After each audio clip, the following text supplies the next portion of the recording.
May nakita kong dress sa kotse ng BF ko. Akala ko para sa akin. Yun pala.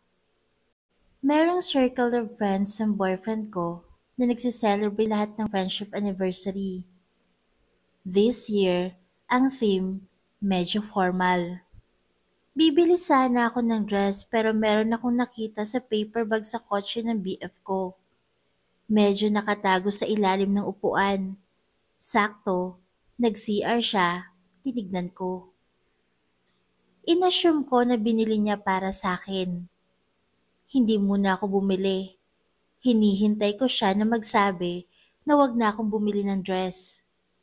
Pero 2 days before ng anniversary nila, tinanong pa niya ako kung nakabili na ako ng dress.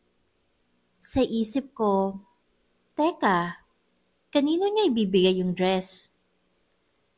Wala naman siyang ate at lola na kasama niya sa bahay.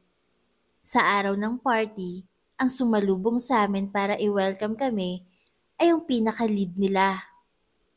Biglang kumabog ang dibdib ko kasi yung dress na nakita ko sa kotse niya, yun yung dress na suot ng girl. Buong gabi nakasimangot lang ako. Pag-uwi, nagalit pa si BF, bakit daw nakasimangot lang ako. Sinabi ko sa kanya yung nakita ko. Nasaan daw yung proof ko na bumili siya ng dress.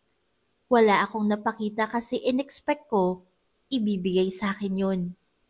Kung iisipin ko daw sila na may something sa kanila, tototohanin na lang daw niya kaysa pagdudahan ko pa sila. Bakit kaya nasabi niya yun?